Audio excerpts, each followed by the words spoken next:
Hello friends, welcome back to tasty food with Vidya channel. இன்றைக்கி நம்ம சேனலில் கல்யாண வீட்டு மணத்தக்காளி வத்த குழம்பு எப்படி சுவையாக பண்ணுறதுன்னு பார்க்க போகிறோம். இந்த வத்த குழம்பு இதே மெத்தடில் நீங்களும் பண்ணி பாருங்கள். கண்டிப்பாக கல்யாண வீட்டில் பண்ணுற அதே சுவை அதே மனம் மாறாமல் அப்படியே கிடைக்கும்.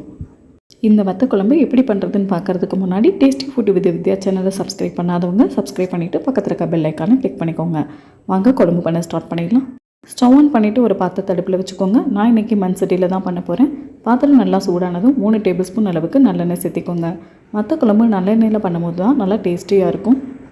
எண்ணெய் நல்லா சூடானதும் 50 கிராம் அளவுக்கு மணத்தக்காளி வத்தல் சேர்த்திக்கோங்க. நீங்கள் மணத்தக்காளி வத்தலுக்கு பதிலாக சுண்ட வத்தல் கூட சேர்த்திக்கலாம். சேர்த்துட்டு ஒரு 30 செகண்ட் எண்ணெயிலே நல்லா வதக்கி விட்டுக்கோங்க. வத்தல் வதக்கும் போது ஸ்டவ்வை கம்ப்ளீட்டாக லோ ஃப்ளேமில் வச்சு வதக்கிக்கோங்க. மணத்தக்காளி வத்தல் சின்ன சின்னதாக இருக்கிறனால சீக்கிரமாக பொரிஞ்சிடும். ஸோ இதுக்கு 30 செகண்ட் இருந்தால் போதும், நல்லா வதங்கி வந்துடும். வத்தல் வதங்கினதுக்கப்புறம் இது எண்ணெயிலேருந்து எடுத்து ஒரு பிளேட்டுக்கு மாற்றி எடுத்து வச்சுக்கோங்க.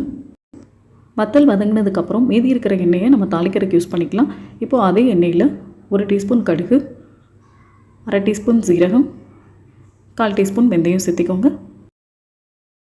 எல்லாம் நல்லா பொரிஞ்சதும் ஒரு கொத்து கறிவேப்பிலை சேர்த்திக்கோங்க. இது கூடவே ஒரு கைப்பிடி அளவு சின்ன வெங்காயத்தை முழுசாக சேர்த்திக்கோங்க. கூடவே ஒரு கைப்பிடி அளவு பூண்டு சேர்த்திக்கோங்க. பூண்டு வெங்காயம் நல்லா வதங்கி வர அளவுக்கு நல்லா வதக்கி விட்டுக்கோங்க. வெங்காயம் ஃபாஸ்ட்டாக வதங்கிறதுக்கு கொஞ்சமாக உப்பு சேர்த்திக்கோங்க. குழம்புக்கு தேவையான உப்பு சேர்க்கும் போது பார்த்து சேர்த்திக்கோங்க. ஏன்னா வத்தல்லையும் கொஞ்சம் உப்பு இருக்கும், அதுக்கேற்ற மாதிரி சேர்த்திக்கோங்க. வெங்காயம் பூண்டு நல்லா வதங்கினதும் நல்லா பழுத்த பெரிய சைஸ் தக்காளியை 2 கட் பண்ணிவிட்டு சேர்த்திக்கோங்க.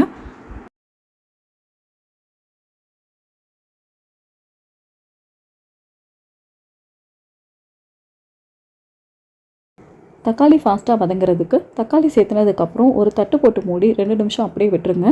தக்காளி சீக்கிரமாகவே நல்லா சாஃப்டாகி வரும்.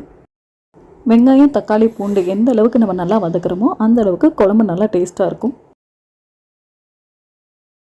இப்போ பாருங்கள், வெங்காயம் தக்காளி பூண்டு எல்லாமே நல்லா வதங்கிடுச்சு. அடுத்ததான் நம்ம குழம்புக்கு தேவையான மசாலாலாம் சேர்த்துக்கலாம். 2 டீஸ்பூன் சக்தி வத்த குழம்பு மசாலா, 1 டீஸ்பூன் மிளகாய்த்தூள், 1 டீஸ்பூன் மல்லித்தூள், 1/2 டீஸ்பூன் சாம்பார் தூள் சேர்த்திருக்கேன். வத்த குழம்புல சாம்பார் தூள் சேர்த்து பண்ணும்போது கல்யாண வீட்டு வத்த குழம்பு சுவை அப்படியே இருக்கும். நான் சக்தி வத்த குழம்பு மசாலா எடுத்திருக்கேன். இதுக்கு பதிலாக நீங்கள் வீட்டில் அரைச்ச குழம்பு மிளகாய் தூள் கூட சேர்த்திக்கலாம். மசாலா சேர்த்துன பிறகு ஸ்டவ்வை கம்ப்ளீட்டாக லோ ஃப்ளேமில் வச்சுட்டு ஒரு 10 செகண்ட் எண்ணெயிலே நல்லா வதக்கி விட்டுக்கோங்க. மசாலாலாம் கருகிடக்கூடாது.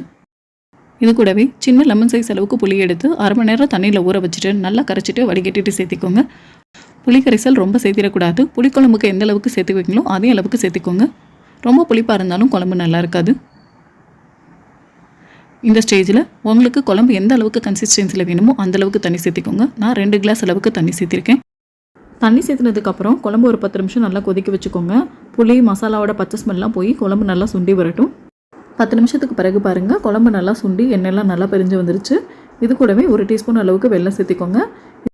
குழம்புல வெல்லம் சேர்க்குறதுனால குழம்பு ரொம்ப இனிப்பு சுவையோடு இருக்காது. நம்ம வழக்கமாக பண்ணுற வத்த குழம்பை விட நல்லா காரமாக புளிப்பாகவும் மைல்டான இனிப்பு சுவையோடு சூப்பராக இருக்கும். இது வரைக்கும் நீங்கள் வெல்லம் சேர்த்து பண்ணலைன்னா ஒரு வாட்டி ட்ரை பண்ணி பாருங்கள், கண்டிப்பாக சூப்பராக இருக்கும். கடைசியாக நம்ம வறுத்து வச்சுருக்கிற மணத்தக்காளி வத்தலை குழம்புல சேர்த்திக்கோங்க.